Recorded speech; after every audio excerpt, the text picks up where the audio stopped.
إن الحمد لله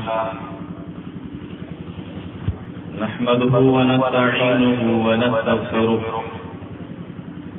ونعوذ بالله من شرور أنفسنا ومن سيئات أعمالنا من يهده الله فلا مضل له ومن يضلل فلا هادي له وأشهد أن لا إله إلا الله وحده لا شريك له وأشهد أن محمدا عبده ورسوله يا أيها الذين آمنوا اتقوا الله حق تقاته ولا تموتن إلا وأنتم مسلمون يا أيها الناس اتقوا ربكم الذي خلقكم من نفس واحدة وخلق منها زوجها وبث منهما رجالا كثيرا ونساء واتقوا الله الذي تساءلون به والأرحام إن الله كان عليكم رقيبا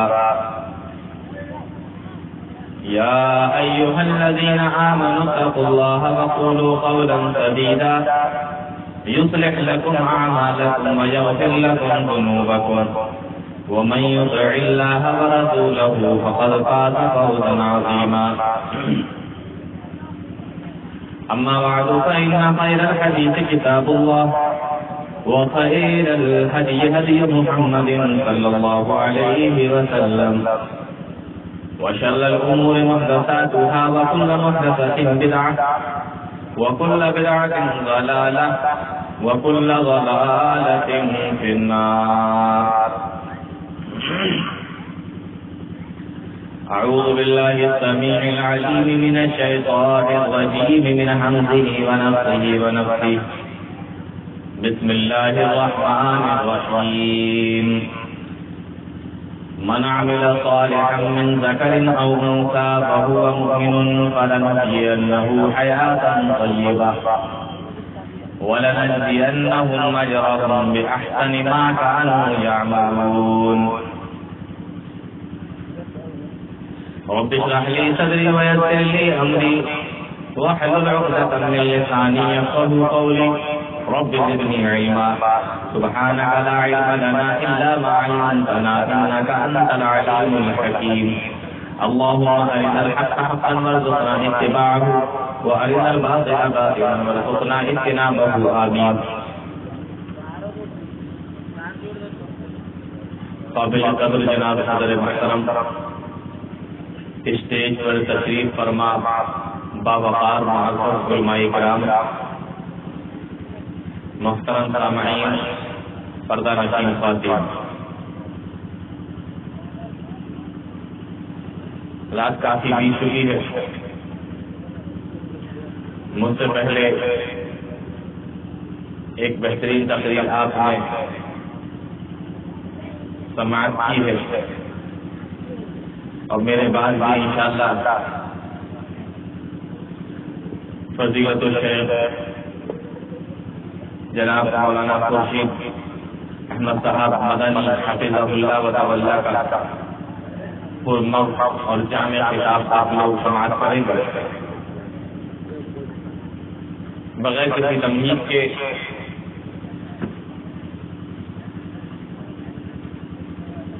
سیدھے اپنے موضوع پر آتے ہیں اور آج کے اس پروگرام میں جس موضوع کو میں نے سنا ہے وہ ہے کامیاب عورت کی نشانیاں. مردوں کے تعلق سے بہت ساری باتیں ہوتی ہیں، جمعے کے خطبوں میں بھی بہت ساری باتیں بتائی جاتی ہیں.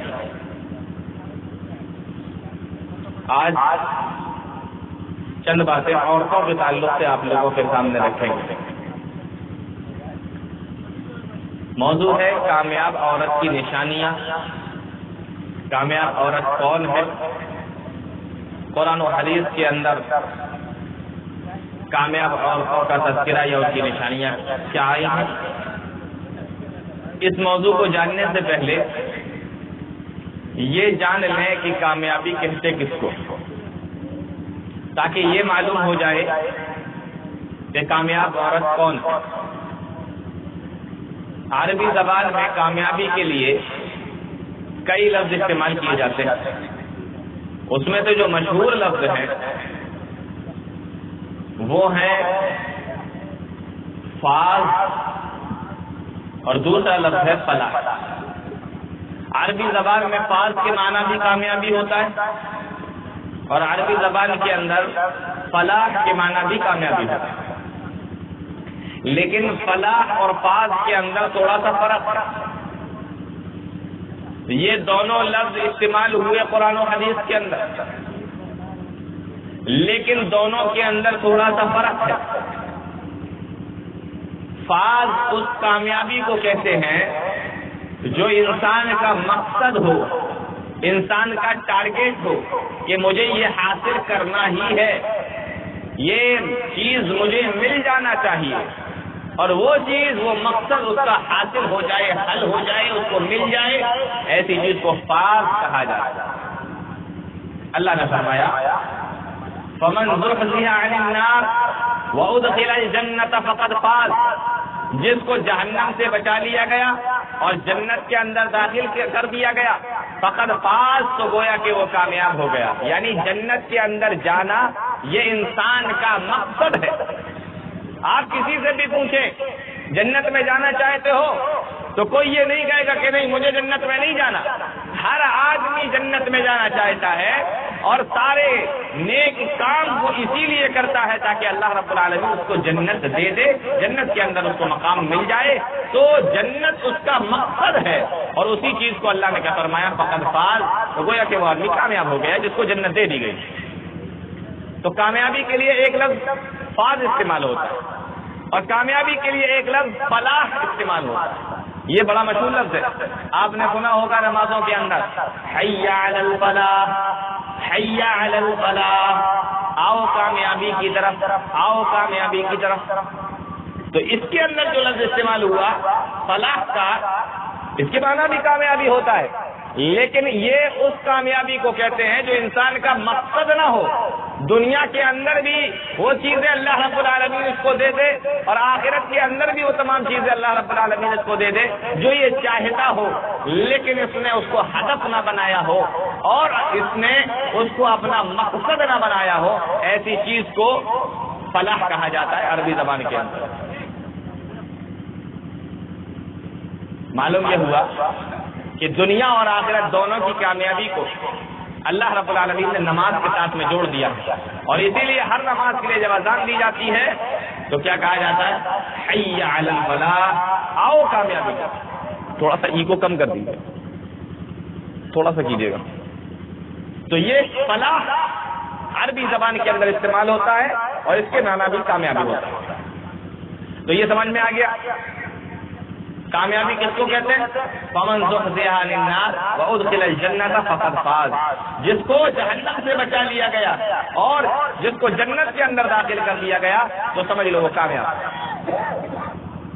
اللہ کے نبی صلی اللہ علیہ وسلم نے اور اللہ رب العالمین نے کامیاب عورتوں کی کچھ نشانیاں بتائی.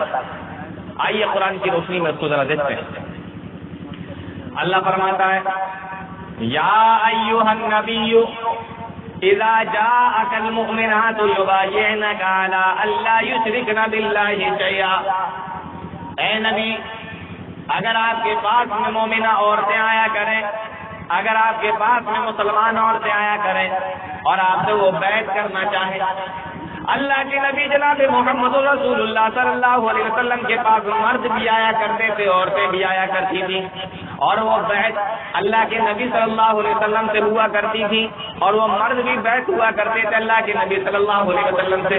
اور بیعت کا طریقہ یہ ہوتا کہ نبی کے ہاتھ کے اوپر مرد اپنا ہاتھ رکھ دیتا اور اللہ کے نبی صلی اللہ علیہ وسلم اس سے کہلواتے کہ کہو کہ ہم اللہ کے علاوہ کسی اور کی عبادت نہیں کریں گے، اللہ کے پاس میں کسی کو شریک نہیں ٹھہرائیں گے، نمازیں پڑھیں گے، روزے رکھیں گے، زکات دیں گے.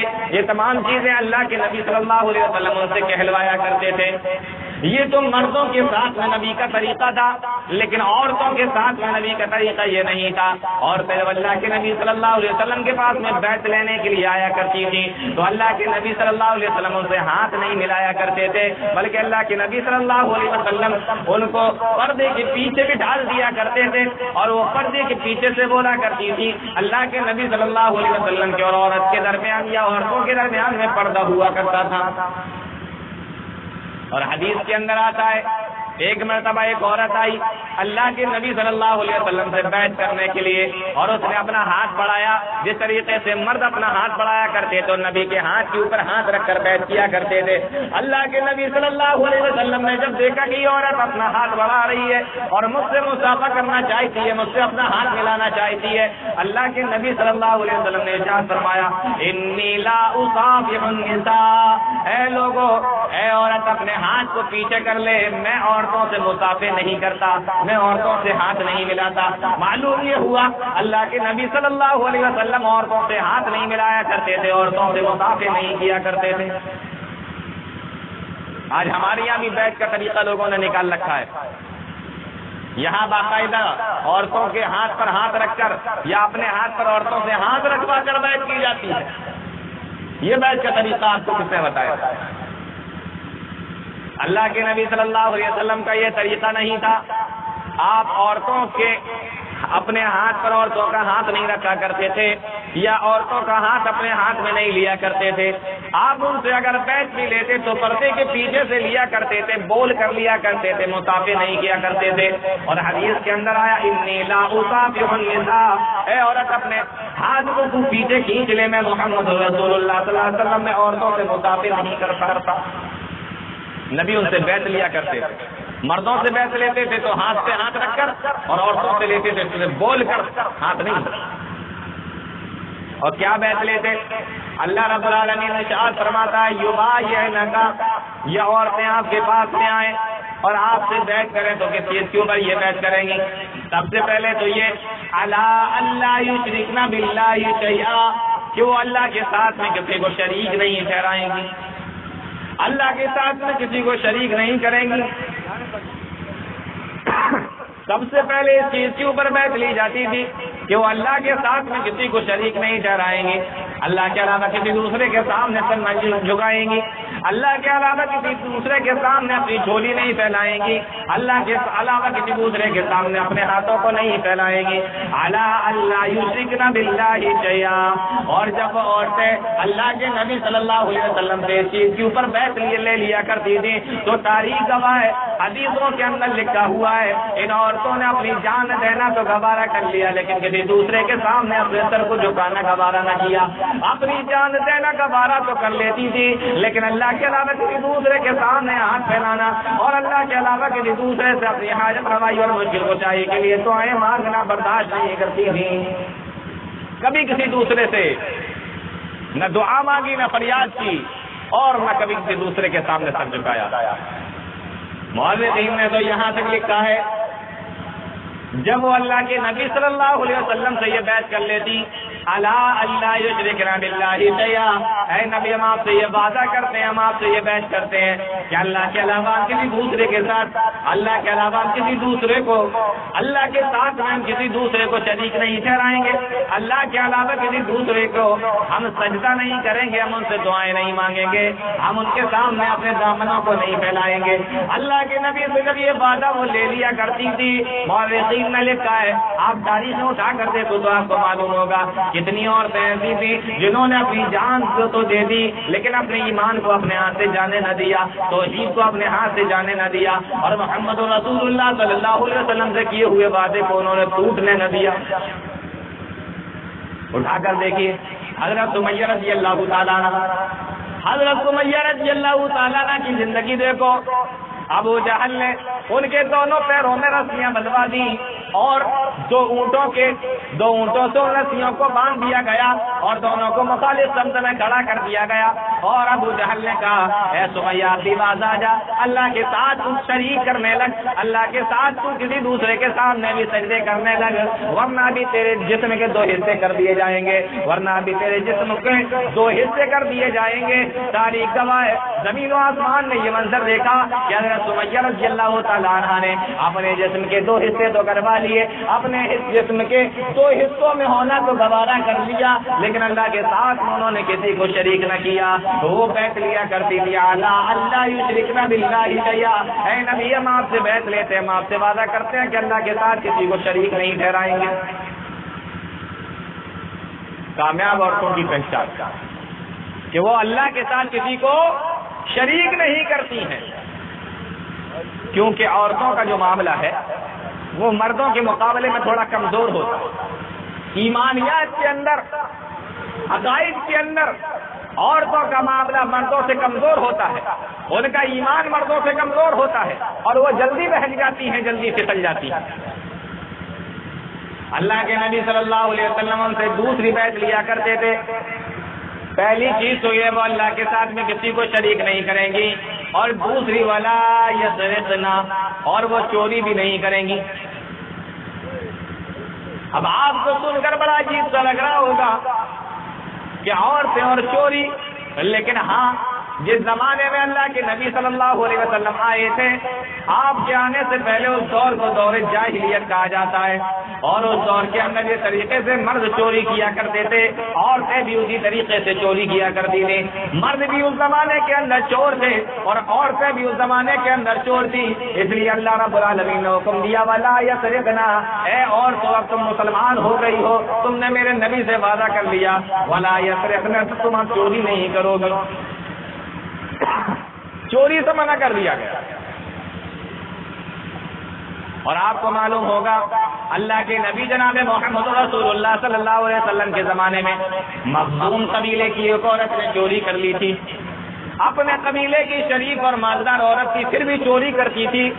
سوچنے لگے کہ اگر اس کا ہاتھ کاٹ دیا جائے گا، کیونکہ اسلام کے اندر چوری کی سزا ہاتھ کاٹنا ہے۔ اللہ نے قرآن کے اندر فرمایا والسارق والسارقۃ فاقطعوا ایدیہما جزاء بما کسبا نکالا من اللہ، کہ چوری کرنے والے مرد اور چوری کرنے والی عورت کے ہاتھ کاٹ دو، یہ ان کے کیے کی سزا ہوگی۔ سوچنے لگے کہ اس عورت کا ہاتھ کاٹ دیا جائے گا، اگر اس کا ہاتھ کٹ گیا تو عرب کے اندر بدنامی ہوگی کہ قبیلہ بنو مخزوم کی عورت نے چوری کی تھی اور اس کی وجہ سے اس کا ہاتھ کاٹ دیا گیا۔ چلو اللہ کے نبی صلی اللہ علیہ وسلم کے پاس میں کسی کو سفارشی بنا کر بھیج دیتے ہیں اور کہتے ہیں اے اللہ کے نبی کوئی اور اس کے اوپر اس کو سزا دے دیجئے، کوئی اور جرمانہ اس کے اوپر لگا دیجئے، لیکن اے اللہ کے نبی صلی اللہ علیہ وسلم اس کے ہاتھ کو مت کاٹیے۔ اللہ کے نبی صلی اللہ علیہ وسلم نے جب یہ بات سنی، آپ نے فرمایا انما اهلك الذين قبلكم كانوا اذا سرق فيهم الشريف تركوه، اے لوگوں سنو، تم سے پہلے کی امتیں اس لیے تو ہلاک و برباد ہو گئی کہ اگر ان میں کوئی شریف آدمی چوری کر لیا کرتا تھا تو تم اسے چھوڑ دیا کرتے تھے، واذا سرق فيهم الضعيف وقاموا عليه بالحد، اور اگر تم میں سے کوئی کمزور آدمی چوری کیا کرتا تھا تو اس کے ہاتھ کاٹ دیا کرتے تھے، اس کے اوپر حد کو قائم کر دیا کرتے تھے۔ اسی لیے تو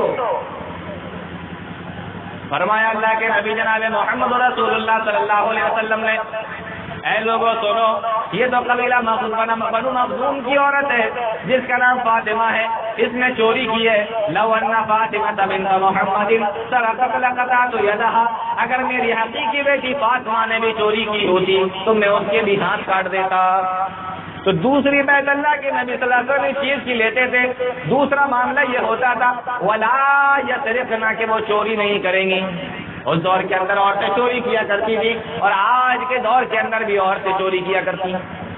آپ دیکھیں بسوں میں چلے جائیں، ٹرینوں میں چلے جائیں، اس میں جو زہر خورانی کے گروہ ہوتے ہیں، نشہ کھلا کر یا سنگا کر یا زہریلی چیزیں کھلا کر جو لوٹ لیا کرتے ہیں، یہ جو لوگ ہوتے ہیں اس میں زیادہ تر عورتیں شامل ہوتی ہیں، کیونکہ مرد سے آدمی اتنی جلدی نہیں بہکتا، عورتیں جلدی اپنے حسن کے جال میں، اپنی خوبصورتی کے جال میں اپنی باتوں کے اندر اس کو پرو لیتی ہیں اور پھر اس کو کچھ ایسی چیز کھلا دیتی ہیں اور سارا سامان لے کے چمپت ہو جاتی ہیں۔ یہ آپ کو معلوم ہوگا آج کے دور کے اندر بھی یہ چیز کی جا رہی ہے، اور یہ آج کے دور کی بات میں آپ کو بتا رہا ہوں۔ اللہ کے نبی صلی اللہ علیہ وسلم فرماتے ہیں کہ عورتوں تم چوری نہ کرنا۔ اور تیسری چیز اللہ کے نبی صلی اللہ علیہ وسلم سے یہ بھی کہا کرتے تھے اور وہ اس چیز کے اوپر بھی نبی سے بیعت لیا کرتی تھی ولا یزنینا، اے اللہ کے نبی ہم زنا نہیں کریں گے. وہ عورتیں اس بات کے اوپر بھی بیعت کریں ولا یزنینا کہ وہ زنا نہیں کریں گی، وہ بدفعلی نہیں کریں گی. اور زنا اتنی خطرناک چیز ہے، اتنی خطرناک چیز ہے. اللہ کے نبی جناب محمد رسول اللہ صلی اللہ علیہ وسلم ارشاد فرماتے ہیں، اللہ رب العالمین نے قرآن کریم کے اندر ارشاد فرمایا ولا تقربوا الزنا، اے لوگوں تم زنا کے قریب بھی مت جاؤ. دیکھو اللہ یہ نہیں کہہ رہا کہ تم زنا نہ کرو، بلکہ یہ کہا جا رہا ہے کہ تم زنا کے قریب بھی مت جاؤ. یعنی زنا اتنی خطرناک چیز ہے کہ تم ایسا کوئی راستہ بھی نہ اپناؤ، ایسا کوئی طریقہ بھی نہ اپناؤ جس راستے کے اوپر چل کر، جس طریقے کے اوپر چل کر تم زنا کے قریب پہنچ سکتے ہو. اس لیے اللہ کے نبی صلی اللہ علیہ وسلم ان سے بیعت لیا کرتے تھے، اے عورتوں تم مجھ سے وعدہ کرو، اے عورتوں تم مجھ سے بیعت لو ولا یزنینا کہ کبھی تم زنا نہیں کرو گے. تو پہلی چیز کہ تم اللہ کے ساتھ کسی کو شریک نہیں کرو گی، اور دوسری چیز چوری نہیں کرو گی، اور تیسری چیز تم زنا نہیں کرو گی ولا یزنینا. اور چوتھی چیز اللہ کے نبی صلی اللہ علیہ وسلم سے بیعت لیا کرتے تھے ولا یقتلن اولادہن، اور اے عورتوں تم اپنی اولاد کو قتل نہیں کرو گی. اس دور کے اندر اولاد کو قتل کر دیا جاتا تھا. اگر اولاد لڑکی ہوتی تو باپ ہی لے جا کر اس کو دفن کر دیتا، زندہ درگور کر دیتا، کاٹ دیتا اور زندہ اس کو دفن کر دیا کرتا تھا. کیوں؟ اس لیے کہ جب یہ بڑی ہو جائے گی تو اس کی شادی کرنا پڑے گی، کسی کو اپنا داماد بنانا پڑے گا، اور اس بات کو وہ اپنے لیے آر سمجھا کرتے تھے. اس لیے عورت کو بچپن میں جب وہ چھوٹی سی ہوتی تھی، بچی ہوتی تھی، تبھی اس کو زندہ دفن کر دیا کرتے تھے. اور صرف لڑکیوں ہی کو زندہ دفن نہیں کرتے، صرف بچیوں ہی کو دفن نہیں کرتے، بلکہ وہ اپنے لڑکوں کو بھی مار دیا کرتے تھے، اپنے لڑکوں کو بھی زندہ دفن کر دیا کرتے تھے. اللہ نے فرمایا لا تقتلوا اولادکم خشیۃ املاق، وہ لوگ اپنی اولاد کو بھوکمری کی وجہ سے، غریبی کی وجہ سے، اپنی اولاد کو پیٹ کی وجہ سے قتل نہ کرو. ہم تم کو بھی رزق دیتے ہیں، اور جب یہ تمہارے بیٹے اور یہ بڑے ہو جائیں گے اور جب یہ بچپنے میں ہوں گے نحن نرزقکم وإیاہم، تو ہم نے جس طریقے سے تمہیں رزق دیا اسی طریقے سے ہم تمہاری اولاد کو بھی رزق دیں گے. معلوم یہ ہوا کہ اس زمانے کے اندر اولاد کو قتل کر دیا جاتا تھا. اس لیے اللہ کے نبی صلی اللہ علیہ وسلم نے نہ صرف یہ کہ مردوں سے کہا کہ تم اپنی اولاد کو قتل نہ کرو، بلکہ عورتوں سے بھی یہ بیعت لی کہ اے عورتوں تم اپنی اولاد کو قتل نہ کیا کرو گی. معلوم یہ ہوا ماں کی ممتا مشہور ہے. اور کون عورت ایسی ہوگی جو اپنی اولاد کو قتل کرنا چاہے؟ کون عورت ایسی ہوگی جو اپنی اولاد کو مارنا چاہے؟ کون عورت ایسی ہوگی جو اپنی اولاد کو زندہ دفن کرنا چاہے؟ اس کے بعد بھی اولاد کو قتل کرنا اتنا بڑا گناہ ہے کہ اللہ رب العالمین نے نہ صرف مردوں سے بلکہ عورتوں سے بھی اس بات کا وعدہ لے لیا کہ تم اپنی اولاد کو قتل نہیں کرو گے. جبکہ ماں کی ممتا باپ کی شفقت سے 3 گنا زیادہ بڑی ہوتی ہے. ماں کتنا پیار کرتی ہے اپنی اولاد سے. ماں کبھی نہیں چاہے گی کہ اپنے ہاتھ سے اپنی اولاد کو مار دے، لیکن اولاد کو مارنے کا جرم اور قتل اور گناہ اتنا بڑا ہے کہ اللہ رب العالمین نے نہ صرف مردوں سے بلکہ عورتوں سے بھی یہی کہا کہ ولا تقتلن اولادہن، اپنی اولاد کو قتل نہ کرنا. اور عورتوں سے اللہ کے نبی صلی اللہ علیہ وسلم یہ بیعت لیا کرتے تھے. اور آج کے دور میں دیکھیے اللہ کے نبی کے زمانے میں تو زندہ دفن کر دیتے تھے اپنے بیٹوں کو اور بیٹیوں کو، لیکن وہ مارتے تو تھے، لیکن دنیا میں آنے کے بعد میں اور آج کا انسان اپنی اولاد کو خود ختم کروا دیتا ہے. ماں کے پیٹ ہی کے اندر اپنی اولاد کو مروا دیتا ہے. الٹرا ساؤنڈ کرایا، چیک اپ کرایا، رپورٹیں آئی اور اس کے اندر دیکھا کہ لڑکی پائی گئی ہے. ماں کے پیٹ ہی کے اندر اپنی اولاد کو ختم کر دیا جاتا ہے، ماں کے پیٹ ہی کے اندر اپنی اولاد کو مار دیا جاتا ہے. اللہ کا قرآن کہتا ہے وَإِذَا الْمَوْءُودَةُ سُئِلَتْ بِأَيِّ ذَنبٍ قُتِلَتْ، کل قیامت کے دن وہ اولادیں پوچھیں گی اے میرے ماں باپ، اے میرے ماں باپ، تم نے کس جرم کی وجہ سے مجھے قتل کر دیا تھا، کس جرم کی وجہ سے تم نے مجھے مار دیا تھا. وہ اللہ رب العالمین سے تمہاری شکایت کریں گی اور اللہ رب العالمین سے کہیں گے میرے پروردگار مجھے کس جرم میں دنیا کے اندر آنے ہی نہیں دیا گیا تھا، کس جرم میں مجھے مار دیا گیا تھا، کس جرم میں مجھے قتل کر دیا گیا تھا. تو یہ بیعت لیا کرتے تھے اللہ کے نبی صلی اللہ علیہ وسلم ولا تقتلن اولادہن، کہ تم اپنی اولاد کو قتل نہ کرنا. اور اس کے بعد یہ بھی بیعت لیا کرتے تھے، یہ بھی ان سے وعدہ لیا کرتے تھے ولا یاتین ببہتان یفترینہ بین ایدیہن ولا تاتین ببہتان یفترینہ بین ایدیہن وارجلہن. اور تم کسی کے اوپر الزام نہیں لگاؤ گی اور تم کسی کے اوپر تہمت نہیں لگاؤ گی، کیونکہ اسلام کے اندر کسی کے اوپر الزام لگانے کا گناہ اتنا بڑا ہے، کسی کے اوپر تہمت لگانے کا گناہ اتنا بڑا ہے۔ اللہ کا قرآن بیان کرتا ہے کہ اگر وہ اس کے اوپر گواہ پیش نہ کر سکے، 4 گواہ پیش نہ کر سکے، 4 گواہ نہ لا سکے، فَجْلِدُوهُمْ 80 جَلْدَةً وَلَا تَقْبَلُوا لَهُمْ شَهَادَةً أَبَدًا۔ اگر کوئی ایسا آدمی ہے یا کوئی ایسی عورت ہے جس نے اپنے کسی بھائی کے اوپر، اپنی کسی بہن کے اوپر الزام لگایا، تہمت لگائی، زنا کا الزام لگایا اور اس کو وہ ثابت نہ کر سکا، اس کو وہ ثابت نہ کر سکی اور اسلامی حکومت ہو تو اس کے اوپر 80 کوڑے مارے جائیں گے، 80 کوڑے۔ تم نے الزام کیسے لگایا؟ تم نے ایک ایسے آدمی کے اوپر جس نے کوئی خطا نہیں کی، گناہ نہیں کیا، تم نے اس کے اوپر الزام لگایا۔ اللہ کا قرآن کہتا ہے کہ 80 کوڑے اس کو مارو اور مار مار کر اس کی کھال ادھیڑ دو، کیونکہ اس نے الزام لگایا ہے، تہمت لگائی۔ آج ہم جس کے اوپر چاہتے ہیں الزام لگا دیتے ہیں، تہمت لگا دیتے ہیں، اور جس کے بارے میں چاہتے ہیں اس کی عزت کو نیلام کر دیتے ہیں، اچھال دیتے ہیں، لیکن اگر الزام ثابت نہ کر سکے اسلامی حکومت کو 80 کوڑے کی سزا دی جائے گی۔ 80 کوڑے مارے۔ اور اس کے بعد آخری بات ان عورتوں کے تعلق سے اللہ کے نبی صلی اللہ علیہ وسلم کو اللہ نے بتائی کہ وہ اس چیز کے اوپر بھی آپ سے بحث لے، وَلَا يَعْصِينَكَ فِي مَعْرُوفٍ فَبَايِعْهُنَّ وَاسْتَغْفِرْ لَهُنَّ اللَّهَ۔ اور کبھی بھی آپ ان کو جس چیز کا حکم دیں گے وہ اس چیز میں آپ کی نافرمانی نہیں کریں گی، آپ کی نافرمانی نہیں کریں گی، آپ جس چیز کا بھی ان کو حکم دیں گے، وَلَا يَعْصِينَكَ فِي مَعْرُوفٍ، آپ جب بھی ان کو حکم دیں گے تو وہ آپ کی نافرمانی نہیں کریں گی۔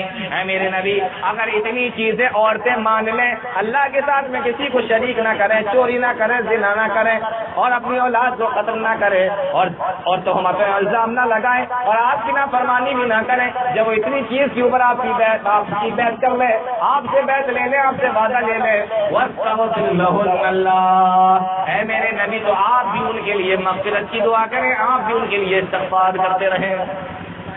یہ بتائیں تو کامیاب عورتوں کی نشانیاں اللہ رب العالمین بتا رہا ہے کہ کیا کیا اوصاف ان کے اندر ہوں گے۔ اللہ کے ساتھ میں کسی کو شریک نہیں کریں گی،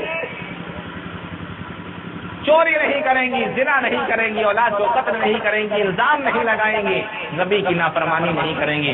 ایسے کے بارے میں اللہ نے فرمایا وَاسْتَغْفِرْ لَهُنَّ اللَّهُ، اے نبی آپ بھی ان کے لیے مغفرت کی دعا کیجیے، ان اللہ غفور رحیم، اور اللہ رب العالمین بخشنے والا رحم کرنے والا۔ چلیے بات کو تھوڑا سا آگے بڑھاتے ہیں۔ کامیاب عورتوں کی نشانی میں آپ کو بتا رہا تھا، ایک حدیث رسول کی روشنی میں دیکھ لیتے ہیں۔ اللہ کے نبی جناب محمد رسول اللہ صلی اللہ علیہ وسلم نے کامیاب عورتوں کی نشانی بتاتے ہوئے ایک حدیث کے اندر ارشاد فرمایا، الا اخبرکم بنسائکم من اہل الجنہ، اے لوگوں کیا میں تمہیں جنتی عورتوں کے بارے میں نہ بتا دوں؟ کیا میں تمہیں ایسی عورتوں کے بارے میں خبردار نہ کر دوں؟ کیا میں تمہیں ایسی عورتوں کے بارے میں نہ بتا دوں جو جنت کے اندر جائیں گی؟ صحابہ کہنے لگے اللہ کے نبی ضرور بتائیے ہماری وہ کون سی وہ عورتیں ہوں گی جو جنت کے اندر جائیں گی؟ کون عورتیں جنت کے اندر جانے والی ہیں؟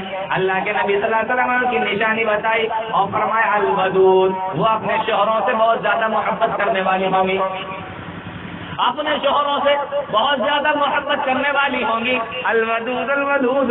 اور دوسری نشانی اللہ کے نبی صلی اللہ علیہ وسلم نے یہ بتائی کہ وہ بچے پیدا کرنے والی ہوں گی۔ پہلی نشانی یہ بتائی کہ بہت زیادہ اپنے شوہر سے محبت کرتی ہوں گی، اور دوسری نشانی یہ بتائی کہ وہ بچے پیدا کرنے والی ہوں گی۔ یہ نہیں کہ 2 بچے ہو گئے یا 3 بچے ہو گئے، اب بیوی نے اور شوہر نے دونوں نے معاملہ طے کر لیا کہ چلو اب آئندہ کوئی بچہ نہیں کریں گے، دونوں راضی ہو گئے، کوئی اولاد نہیں ہو رہی، 2 پہ راضی ہو گئے، 3 ہی پہ راضی ہو گئے کہ چلو 2 گئے ٹھیک ہے بہت ہے، 3 ہو گئے چلو ٹھیک ہے بہت ہے، کمپرومائز نہیں۔ اللہ رب العالمین جب تک دے رہا ہے دیتا رہے، کیونکہ اللہ کے نبی صلی اللہ علیہ وسلم نے ارشاد فرمایا انی مکاثر بکم الامم، میری امت جتنی زیادہ ہوگی میں اتنا ہی زیادہ فخر کروں گا۔ تو اللہ کے نبی صلی اللہ علیہ وسلم فرماتے ہیں الا اخبرکم بنسائکم من اہل الجنہ، اے لوگوں میں تمہیں جنتی عورتوں کے بارے میں نہ بتاؤں؟ صحابی کہنے لگے اللہ کے نبی ضرور بتائیے۔ تو نبی نے ارشاد فرمایا وہ اپنے شوہروں سے محبت کرنے والی والی ہوں گی اور بچے جننے والی ہوں گی. اور اس کے بعد اللہ کے نبی صلی اللہ علیہ وسلم نے تیسری نشانی یہ بتائی جنتی عورتوں کے بارے میں. آپ نے فرمایا اگر کسی بات پر ان کا شوہر ان سے ناراض ہو جائے یا وہ اپنی کسی بات پر شوہر کو ناراض کر دیں تو شوہر کے پاس میں آئیں گی اور آ کر اس کا ہاتھ پکڑ لیں گی حتیٰ تأخذ بید زوجہا, اور وہ اپنے شوہر کے ہاتھ میں اپنا ہاتھ دے دیں گی اور اس کے بعد میں کہیں گی کہ جب تک تم مجھ سے راضی نہیں ہو جاتے لا اذوق خمسا حتیٰ ترضا, جب تک تم مجھ سے راضی نہیں ہو جاتے میں کوئی چیز کھا نہیں سکتی, جب تک تم مجھ سے راضی نہیں ہو جاتے, جب تم مان نہیں جاتے, جب تک تم مجھ سے خوش نہیں ہو جاتے تب تک میں کوئی چیز نہ کھاؤں گی نہ میں سوؤں گی, جب تک تم مجھے معاف نہیں کر دیتے, مجھ سے راضی نہ ہو جاتے. اللہ کے نبی فرماتے ہیں یہ جنتی عورتوں کی نشانی ہے کہ وہ اپنے شوہر کو اگر کسی بات سے ناراض بھی کر دے تو بہت جلدی اس کو منائیں گی. اے اور تو سن لو, اللہ کے نبی صلی اللہ علیہ وسلم بتا رہے ہیں کہ یہ جنتی عورتوں کی نشانیاں ہیں, ایسی عورتیں جنت کے اندر جائیں گی. آئیے ایک اور حدیث دیکھیے, اللہ کے نبی صلی اللہ علیہ وسلم ارشاد فرماتے ہیں ای النساء خیر, او لوگوں کیا میں تمہیں یہ نہ بتا دوں کہ بہترین عورت کون ہے؟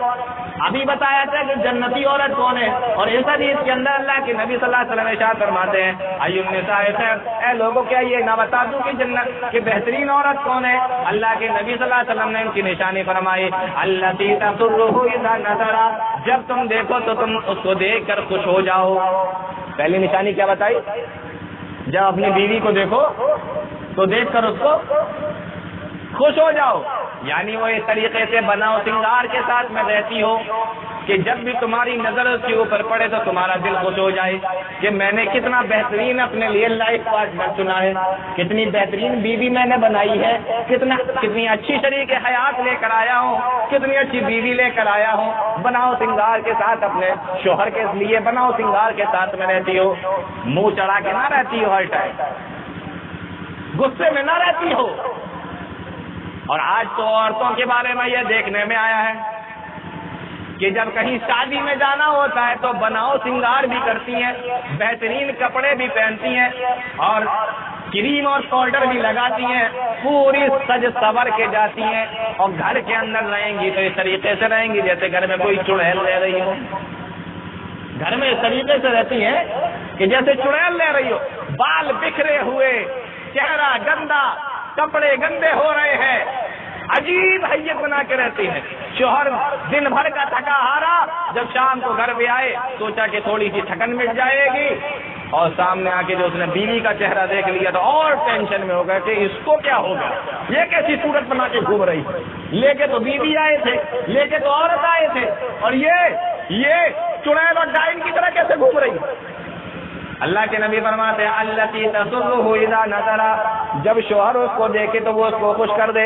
اور اللہ کے نبی صلی اللہ علیہ وسلم نے فرمایا وتطیعہ اذا امر, اور اگر شوہر اس کو کسی بات کا حکم دے تو اس کی فرما برداری کرے, باتیں نہ بنائے, نافرمانی نہ کرے, ٹالے نہیں, بلکہ فرمایا وتطیعہ اذا امر, جب وہ اس کو کسی کام کے کرنے کا حکم دے تو وہ اس کی نافرمانی نہ کرے بلکہ فرما برداری کرے. یہ نشانیاں اللہ کے نبی جناب محمد رسول اللہ صلی اللہ علیہ وسلم کامیاب عورت کی بتا رہے ہیں, بہترین عورت کی بتا رہے ہیں. اور اللہ کے نبی صلی اللہ علیہ وسلم نے اسی حدیث کے اندر ارشاد فرمایا اگر اس کا شوہر یہ بات پسند نہیں کرتا کہ میری عورت فلاں جگہ پر جائے یا اس جگہ پر جائے یا اس جگہ پر جائے تو وہ عورت اس جگہ پہ نہ جائے, یا اس کا شوہر اس بات کو پسند نہیں کرتا کہ میرا پیسہ میری بیوی فلاں جگہ پر لگائے یا اس جگہ پر لگائے یا اس جگہ پر لگائے تو اس کی بیوی ایسی جگہ پر اس شوہر کے پیسے کو خرچ نہ کرے.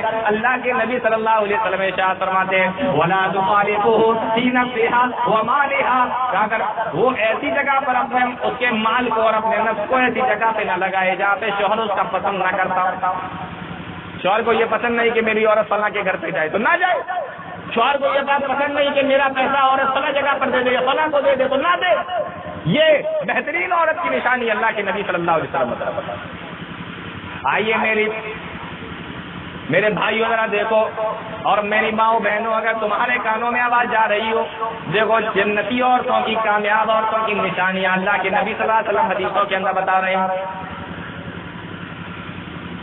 اور عورتوں کو بھی کتنی چاہت رہتی تھی کہ نیکیوں میں کبھی پیچھے نہ رہ جائیں مردوں سے. مرد اللہ کے نبی کے ساتھ میں لگے رہتے تھے, جمعہ کا خطبہ سن رہے ہیں, جہاد میں جا رہے ہیں, نبی کبھی کچھ بتا رہے ہیں, وہیں پاس میں بیٹھے ہوئے سب سنتے جا رہے ہیں. عورتیں اپنے گھروں میں ہوتی تھی, ان کو اتنا سننے کو نہیں مل پاتا تھا. عورتوں کے اندر یہ تڑپ پیدا ہوئی, کہیں ایسا نہ ہو کہ اللہ کے نبی صلی اللہ علیہ وسلم کے پاس میں رہتے رہتے یہ مرد نیکیوں میں ہم سے آگے بڑھ جائیں, اور جب یہ نیکیوں میں ہم سے آگے بڑھیں گے تو جنت کے اندر بھی ان کا مقام بھی اونچا اور بلند ہو جائے گا, ہم ان سے پیچھے رہ جائیں گے. آج ہے کسی عورت کو اس بات کی فکر؟ کوئی فکر نہیں. اللہ کے نبی صلی اللہ علیہ وسلم کے پاس میں ایک عورت آئی, جاءت امرأۃ الی رسول اللہ صلی اللہ علیہ وسلم فقال یا رسول اللہ, اللہ کے نبی صلی اللہ علیہ وسلم کے پاس میں ایک عورت آئی اور آ کر کہنے لگی, ذهب الرجال بحدیثک, اے اللہ کے نبی صلی اللہ علیہ وسلم, مرد تو آپ کے پاس میں رہتے ہیں اور آپ سے باتیں سیکھتے رہتے ہیں, اے اللہ کے نبی وہ کہیں آگے نہ نکل جائیں, ان کے پاس میں علم ہوگا تو عمل بھی کریں گے. اے اللہ کے نبی ہم لوگ اپنے گھر کے اندر رہتے ہیں, ہمیں آپ کے پاس میں آ کر اتنا سیکھنے کا موقع نہیں مل پاتا, اس لیے اللہ کے نبی کوئی دن ایسا نکالیے جس میں ہم لوگوں کو بھی آپ واعظ و نصیحت کر دیا کریں, دعوت و تبلیغ کر دیا کریں, ہمیں بھی آپ بتا دیا کریں. اللہ کے نبی صلی اللہ علیہ وسلم نے فرمایا, فلاں دن فلاں جگہ پر تم عورتیں حاضر ہو جانا, جمع ہو جانا. عورتوں کو یہ طلب رہتی ہے کہ ہم بھی دین کی باتیں سیکھیں, ورنہ مرد سیکھ لیں گے وہی سب عمل کرتے چلے جائیں گے, ہمیں کیا ملے گا. اللہ کے نبی صلی اللہ علیہ وسلم ان کے پاس میں گئے, آپ نے بہت ساری نصیحتیں ان کو کی, اور انہی بہت ساری نصیحتوں میں آپ نے یہ مشہور حدیث کی اللہ کے نبی صلی اللہ علیہ وسلم نے وہیں سے ارشاد فرمائی اور فرمایا, ما منکن امرأة تقدم بین یدیہا من ولدہا ثلاثة كانوا لہا حجابا من النار. اے لوگوں, عورتوں کو اللہ کے نبی صلی اللہ علیہ وسلم نے فرمایا, اے عورتوں, اگر تمہارے اولاد ہو, تمہارے بچے ہو, اور ان اولاد اور ان بچوں میں سے اگر 3 بچے بچپنے میں ختم ہو جائیں اور وہ صبر کرے, اللہ سے اچھی امید رکھے, تو اللہ رب العالمین ایسی عورت کو اور ان بچوں کو جہنم سے آڑ بنا دے گا, پردہ بنا دے گا. یعنی وہ بچے جہنم کے اور اس عورت کے بیچ میں کھڑے ہو جائیں گے, کانوا لہا حجابا من النار, وہ جہنم میں جانے سے آڑ بن جائیں گے. ایک عورت نے سنا کہ 3 بچوں کے بارے میں اللہ کے نبی فرما رہے ہیں. ایک عورت کھڑی ہو گئی, کہنے لگی, اللہ کے نبی وسنین, 2 کا کیا معاملہ ہوگا؟ اگر کسی عورت کے 2 بچے ختم ہو گئے اس کا کیا معاملہ ہوگا؟ اللہ کے نبی صلی اللہ علیہ وسلم نے ارشاد فرمایا, وسنین, اگر کسی عورت کے 2 بچے ختم ہو گئے اور اس پر اس نے صبر کر لیا تو اللہ رب العالمین اس کو بھی جہنم سے آڑ و پردہ بنا دے گا. اور ایک حدیث کے اندر مطلق اللہ کے نبی صلی اللہ علیہ وسلم نے فرمایا کہ اگر کسی کا 1 بچہ ختم ہو جائے اور اس پر وہ صبر کرے تو اللہ کے نبی صلی اللہ علیہ وسلم ارشاد فرماتے ہیں, اللہ رب العالمین اس کو بھی اس کے لیے جہنم سے آڑ و پردہ بنا دے گا. اصل شرط یہ ہے کہ اس پہ صبر کرے, اپنے ہاتھ سے اللہ کی توحید کا دامن نہ جانے دے. ان للہ ما اخذ ولہ ما آتا, اللہ ہی نے دیا تھا, اللہ ہی نے لے لیا, اسی پہ وہ صبر کر لے. فلتصبر ولتحتسب, اللہ ہی نے دیا تھا, اللہ ہی نے لے لیا. آئیے, ایک حدیث کے اندر اللہ کے نبی صلی اللہ علیہ وسلم نے جنتی عورت کی 4 نشانیاں بتائیں, اور جو جنت میں گیا وہ کامیاب ہو گئے. 4 نشانیاں اللہ کے نبی صلی اللہ علیہ وسلم نے ایک حدیث کے اندر بتائیں. اللہ کے نبی صلی اللہ علیہ وسلم ارشاد فرماتے ہیں, اذا صلت المرأة خمسها, اے عورتوں سن لو, وہ 4 نشانیاں جنت میں جانے والی عورت کی اللہ کے نبی بتا رہے ہیں. اذا صلت المرأة خمسها, جو عورت 5 وقت کی نماز پڑھے. پہلی شرط یہ ہے, جو عورت 5 وقت کی نماز پڑھے, اللہ کے نبی ایک دن کے اندر جو 5 وقت کی نماز ہے, ان 5 وقت کی نماز پڑھنے کا حکم اللہ کے نبی صلی اللہ علیہ وسلم دے رہے ہیں. اور ہماری یہاں عورتوں کا کیا حال ہے؟ ہماری یہاں عورتوں کا یہ حال ہے کہ ایک جمعے کو نماز پڑھتی ہیں, پھر دوسرا جمعہ آ جاتا ہے, اور ان دونوں جمعوں کے درمیان میں شاید 5 وقت کی نمازیں وہ پڑھ لیتی ہو, 5 ٹائم کی نمازیں پڑھ لیتی ہو. اللہ کے نبی فرماتے ہیں, اذا صلت المرأة خمسها, جو عورت 5 وقت کی نماز پڑھے, وصامت شہرہا, اور رمضان کے مہینے کے پورے روزے رکھے, وَأَطَاعَتْ بَعْلَهَا, اور اپنے شوہر کی فرما برداری کرے, اور اپنے شوہر کی فرما برداری کرے. اور اللہ کے نبی فرماتے ہیں, وَحَسَّنَتْ فَرْجَهَا, یا وَحَفِظَتْ فَرْجَهَا, اللہ کے نبی صلی اللہ علیہ وسلم ارشاد فرماتے ہیں اپنے شرمگاہ کی وہ حفاظت کرے. دیکھو 4 چیزیں اللہ کے نبی صلی اللہ علیہ وسلم نے بتائی. پہلی چیز 5 وقت کی نماز پڑھے, رمضان کے روزے رکھے اور اپنے شوہر کی فرما برداری کرے. اور آخر چیز اللہ کے نبی صلی اللہ علیہ وسلم نے بیان فرمائی ہے وہ حافظت فرجہا, اور اپنے شرمگاہ کی حفاظت کرے. یہ 4 چیزیں اللہ کے نبی صلی اللہ علیہ وسلم بتا رہے ہیں. اگر کوئی عورت ان 4 چیزوں کو کر لے, اللہ کے نبی صلی اللہ علیہ وسلم نے ارشاد فرمایا قیل لہا ادخل الجنہ, ایسی عورت سے کہا جائے گا کل قیامت کے دن جا تو جنت کے اندر داخل ہو جا. 4 کام کر لے, کیا کہا جائے گا؟ کہا جائے گا ادخل الجنہ, جا جنت کے اندر داخل ہو جا. من ای ابواب الجنہ, اور جنت کے جس دروازے سے چاہے داخل ہو جا. جنت کے 8 دروازے ہیں, 8 دروازے. 4 کام کرنے پر عورت اگر 4 کام کر لیتی ہے, اللہ کے نبی صلی اللہ علیہ وسلم نے ارشاد فرمایا کہ 4 کام کرنے پر اللہ رب العالمین اس کے لیے جنت کے 8 دروازے کھول دیتا ہے. 8 دروازے. میں آپ کو نشانیاں بتا رہا ہوں, کامیاب عورت کی پہچان بتا رہا ہوں. یہ کامیاب عورت کی پہچان اللہ کے نبی صلی اللہ علیہ وسلم بتا رہے ہیں. اور دیکھیے کس طریقے سے وہ عورتیں شرمگاہوں کی اپنی حفاظت کیا کرتی تھیں. حضرت ابراہیم علیہ الصلوۃ والسلام کی بیوی حضرت سارہ علیہ الصلوۃ والسلام جو بہت ہی خوبصورت ہیں, اور ابراہیم علیہ الصلوۃ والسلام کے ساتھ میں نکل کے جا رہی تھی. کسی نے بادشاہ کو بتایا کہ ایک جوڑا یہاں سے نکل کے جا رہا ہے, اس کے ساتھ میں جو بیوی ہے یا جو عورت ہے وہ بڑے خوبصورت ہے. بادشاہ نے اپنے فوجیوں سے کہا کہ جاؤ اس کو اٹھا کر لے کر آؤ. بادشاہ کے فوجی اس کو اٹھا کر لے کر آئے. اب جب فوجی اس کو اٹھا کر لائے, بادشاہ نے اس سارہ کی طرف یعنی ابراہیم علیہ الصلوۃ والسلام کی بیوی کی طرف جب بری نیت کے ساتھ میں اپنے ہاتھ کو آگے بڑھایا, حضرت سارہ نے اپنے ہاتھوں کو آسمان کی طرف بڑھا دیا, اپنے ہاتھوں کو آسمان کی طرف اٹھا دیا اور کہا اے اللہ تو جانتا ہے آج تک میں نے تیرے ساتھ میں کسی کو شریک نہ کیا. اے اللہ میں نے آج تک تیرے ساتھ میں کسی کو شریک نہ بنایا. اے اللہ میں نے صرف اور صرف تیری عبادت کی ہے, خالص تیری عبادت کی ہے. اور اے اللہ تو جانتا ہے کہ ابراہیم کے علاوہ میں نے اپنی شرمگاہ کو کسی کے لیے حلال نہ کیا. جس طریقے سے میں نے عبادت میں تیرے ساتھ کسی کو شریک نہ کیا, اسی طریقے سے میں نے ابراہیم کو اپنی عزت کے علاوہ اپنی عزت کے اندر ابراہیم کے علاوہ میں نے کسی کو شریک نہ کیا. اے اللہ جب میں نے تیرے ساتھ میں کسی دوسرے کو شریک نہ بنایا تو ابراہیم کے علاوہ کسی دوسرے کو میری عزت کے اندر کیسے شریک بنا سکتا ہے. اللہ رب العالمین نے ان کی دعا کو قبول فرمایا. اور بادشاہ جس نے اپنے ہاتھ کو بڑھایا تھا والدین نے لکھا ہے کہ چکر کھا کے زمین پہ گر پڑا اور اس طریقے سے کانپنے لگا. بادشاہ نے کہا کہ اے عورت تو نے یہ آسمان کی طرف ہاتھ اٹھا کر کون سی دعا کر دی, کون سے منتر پڑھ دیے جس کی وجہ سے میرے جسم کے اوپر کپ کپی طاری ہو گئی. ارے وہ منتر پھر سے پڑھ دے, ذرا صحیح سے پڑھ دے تاکہ میں صحیح ہو جاؤں اور میں تجھے چھوڑ دوں گا. انہوں نے پھر سے دیکھو بھولی بالی عورت تھی, ابراہیم علیہ الصلوۃ والسلام کی بیوی تھی, انہوں نے پھر سے اللہ سے دعا کی, وہ صحیح ہو گیا. لیکن اس نے پھر سے اپنے ہاتھ کو بڑھانا چاہا, اللہ نے پھر سے اس کو اپنے عذاب کے اندر مبتلا کر دیا. اس طریقے سے کئی مرتبہ ہوا, 3 مرتبہ اس طریقے سے ہوا.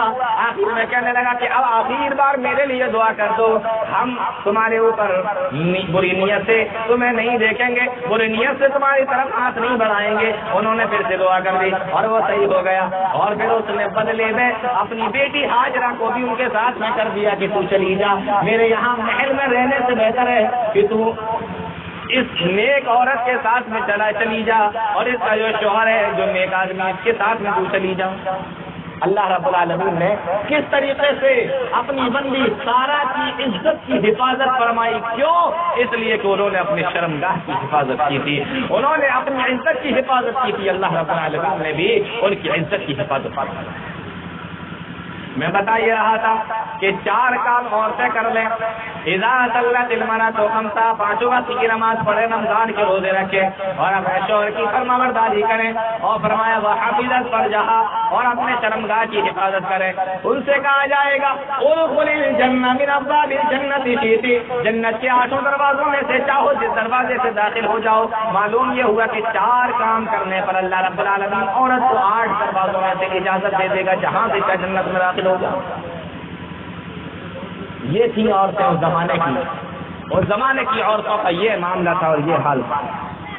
آئیے ایک حدیث کی روشنی میں دیکھتے ہیں.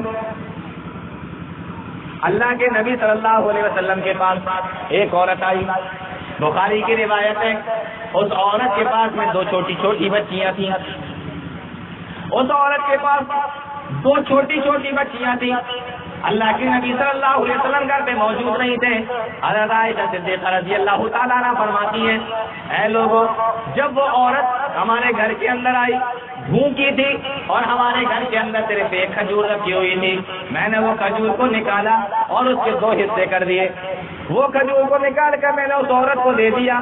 حدیث کے اندر آیا کہ اس عورت نے اس کے 2 حصے کر دیے اور آدھی کھجور اپنی ایک لڑکی کو دے دی اور آدھی کھجور اپنی اس نے دوسری لڑکی کو دے دی. اور مسلم کی روایت ہے کہ حضرت عائشہ فرماتی ہیں میرے پاس میں 3 کھجوریں رکھی ہوئی تھی. اس نے ایک کھجور اپنی ایک بچی کو دے دی, دوسری کھجور اپنی دوسری بچی کو دے دی. ان دونوں بچیوں نے جلدی سے اپنے اپنے کھجوروں کو کھا لیا اور تیسری کھجور جو اس عورت کی تھی وہ ابھی اپنے منہ میں بھی نہیں رکھ پائی تھی, کھا بھی نہیں پائی تھی کہ بچیوں نے اپنی کھجور کو کھا لیا. عورت نے دیکھا کہ یہ میری بچیاں انہوں نے جلدی سے اپنی کھجوروں کو ختم کر لیا تو اس عورت نے اپنے آپ کو بھوکا رہنا کا وعدہ کر لیا لیکن اپنی بچیوں کی بھوک کو وہ برداشت نہ کر سکی اور اس نے اس کھجور کے بھی 2 حصے کیے اور آدھی کھجور اپنی ایک بچی کو دے دی اور آدھی کھجور اپنی ایک بچی کو دے دی اور ان بچیوں نے وہ آدھی کھجور بھی کھا لی. عورت اٹھ کر چلی گئی. حضرت عائشہ بیان فرماتی ہے مجھے اس کی اس بات کو دیکھ کر بڑا تعجب ہوا, بڑی حیرت ہوئی. جب اللہ کے نبی صلی اللہ علیہ وسلم آئے تو میں نے ان کے سامنے بھی یہ بات رکھی اور ان کو بھی یہ واقعہ بتایا. اللہ کے نبی صلی اللہ علیہ وسلم نے جب یہ بات سنی آپ نے فرمایا من ابتلی من البنات بشیء واحسن الیہن کن لہ سترا من النار. اگر اللہ رب العالمین کسی کو 2 بیٹیاں دے یا 3 بیٹیاں دے اور وہ اس کو اچھے طریقے سے پالے پوسے, اس کی تعلیم و تربیت کا خیال رکھے اور جب وہ بڑی ہو جائے تو ان کی وہ شادی بھی کر دے, نکاح بھی کر دے, کن لہ سترا من النار. اللہ کے نبی صلی اللہ علیہ وسلم ارشاد فرماتے ہیں کہ وہ عورتیں, وہ بچیاں, وہ لڑکیاں اس کے لیے جہنم سے آڑ اور پردہ بن جائیں گی. کتنا آسان نسخہ اللہ کے نبی صلی اللہ علیہ وسلم نے جہنم سے بچنے کے لیے بتایا. کیا نسخہ بتایا؟ جس کی 2 بیٹیاں ہوں یا 3 بیٹیاں ہوں یا اس کی جتنی بھی بیٹیاں ہوں, اللہ کے نبی صلی اللہ علیہ وسلم ارشاد فرماتے ہیں وہ ان کو پالے پوسے, ان کی تعلیم و تربیت کا خیال رکھے اور جب وہ بڑی ہو جائیں تو ان کی شادی کر دے. کن لہ سترا من النار. اللہ رب العالمین ان بچیوں کو جہنم سے آڑ اور پردہ بنا دے گا, یعنی وہ اپنے ماں باپ کے اور جہنم کے بیچ میں آ کر کھڑی ہو جائیں گی. یہ طریقہ بتایا اللہ کے نبی صلی اللہ علیہ وسلم.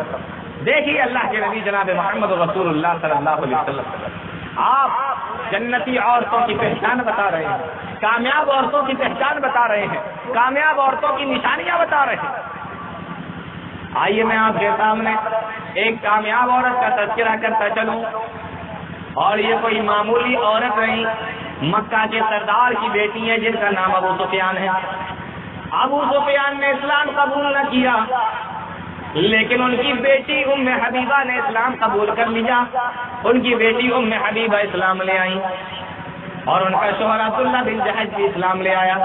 شروع میں تو مشرکوں نے کچھ نہیں کہا, وہ یہ سوچ رہے تھے کہ چلو سردار کی بیٹی ہے, لیکن جب انہیں معلوم ہوا کہ سردار کچھ نہیں ہے, ابو سفیان جو ان کا باپ ہے وہ خود کچھ نہیں ہے, تو انہوں نے ان کو بھی ستانا شروع کر دیا, ان کو بھی مارنا شروع کر دیا, ان کو بھی تکلیفیں دینا شروع کر دی. اللہ کے نبی صلی اللہ علیہ وسلم کے پاس میں یہ خبر پہنچی. آپ نے فرمایا کہ لوگ ہجرت کر کے حبشہ جا رہے ہیں, اے ام حبیبہ تم بھی اپنے شوہر کے ساتھ میں ہجرت کر جاؤ, تم بھی حبشہ چلی جاؤ. ام حبیبہ نے اپنے شوہر کے ساتھ میں نبی کے کہنے پر ہجرت کی اور مکہ کے اندر اپنے گھر بار کو چھوڑ کر, اپنے کاروبار کو چھوڑ کر, اپنی تمام چیزوں کو چھوڑ کر اپنے شوہر کے ساتھ میں چلی گئی حبشہ اور وہاں پہ جا کے رہنے لگی. سوچ رہی تھی کہ میرے پریشانی کے دن کٹ گئے, میرے پریشانی کے دن ختم ہو گئے. وہاں پہ لوگ مجھے ستایا کرتے تھے, تکلیفیں دیا کرتے تھے, مجھے وہاں پہ لوگ پریشان کیا کرتے تھے، اب میں یہاں پر سکون سے رہوں گی، اب مجھے یہاں کوئی پریشان نہ کرے گا، اب میں وہاں پر آرام کے ساتھ میں رہ سکتی ہوں، اب میں یہاں بڑے آرام کے ساتھ میں رہوں گی۔ لیکن ابھی کچھ دن گزرے تھے، ان کا جو شوہر مسلمان بن کر مکہ سے ہجرت کر کے حبشہ آیا تھا، یہی ان کا شوہر عبداللہ بن جاش عیسائی بن گیا، عیسائیت کو اس نے قبول کر لیا، عیسائی بن گیا، اور اپنی بیوی یعنی ام حبیبہ سے آ کر کہنے لگا، اے میری بیوی ام حبیبہ، اگر تو میرے ساتھ میں رہنا چاہتی ہے، اگر تو میرے ساتھ میں رہنا چاہتی ہے تو تجھے بھی عیسائیت کو قبول کرنا پڑے گا، اور اگر تو عیسائیت قبول نہیں کرتی ہے تو میں تجھے چھوڑ دوں گا، میں تجھے طلاق دے دوں گا، میں تجھے اپنے پاس میں نہیں رکھوں گا۔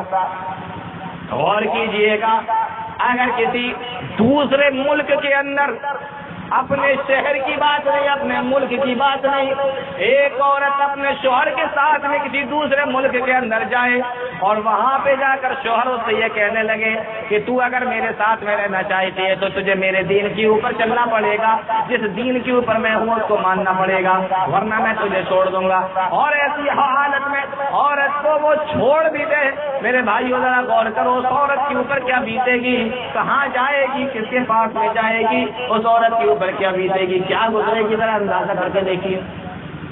کہا یا تو میرے ساتھ میں رہو، میرے ساتھ میں رہنا ہے تو عیسائیت قبول کرو، اور اگر میرے ساتھ میں نہیں رہنا ہے تو میں تمہیں چھوڑ دوں گا، عیسائیت قبول نہیں کرتی۔ ام حبیبہ کہنے لگی، اے اللہ، تو نے پریشانیوں سے اور مصیبتوں سے مجھے بچایا، لیکن اے میرے پروردگار، حبشہ ملا کے تو نے کون سے مجھے امتحان کے اندر ڈال دیا۔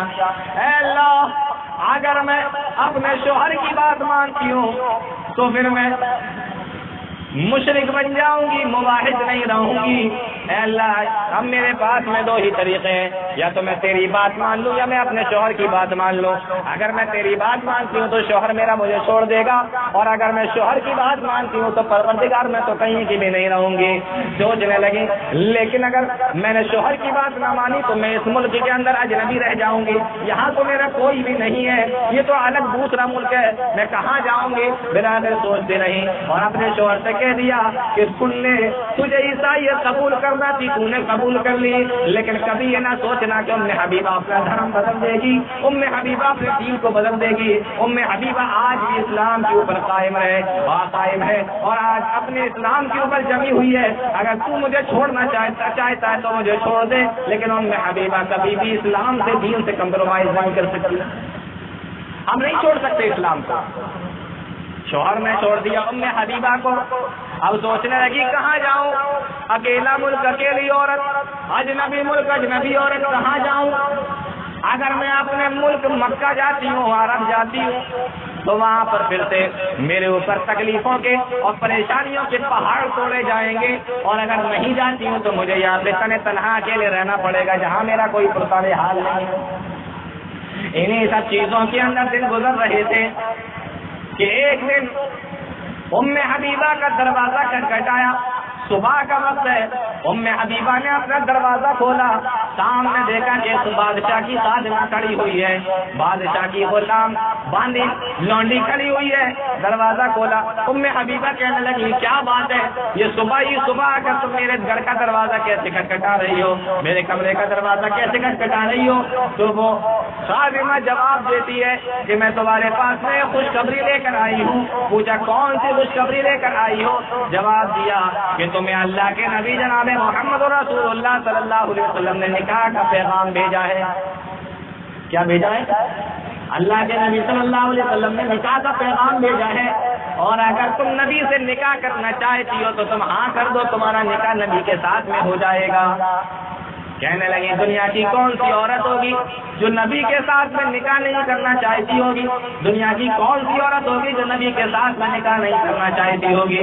ام حبیبہ کہنے لگی میں راضی ہوں، میں نبی کے ساتھ میں نکاح کرنے کے لیے راضی ہوں۔ اور اس کی بات کو سن کر اتنا خوش ہوئی، اتنا خوش ہوئی، مولوی نے لکھا ہے اپنے گلے کا ہار، اپنے ہاتھوں کی انگوٹھیاں، اپنے کانوں کی بالیاں جو سب کے سب سونے کی تھی، وہ ساری کی ساری نکال کے ایک کپڑے کے اندر لپیٹ کر اس خادمہ فاطمہ کو دے دی اور کہا کہ میں آج اتنی خوش ہوں اگر میرے پاس میں اس کے علاوہ کوئی دوسرا مال بھی ہوتا تو وہ بھی میں تجھے دے دیتی، تو اتنی بہترین خوشخبری میرے پاس میں لے کر آئی ہے۔ فاطمہ وہ تمام چیزیں لے کر وہاں سے چلی جاتی ہے۔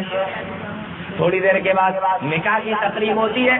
400 دینار مہر اللہ کے نبی صلی اللہ علیہ وسلم کی طرف سے ام حبیبہ کو دیا جاتا ہے۔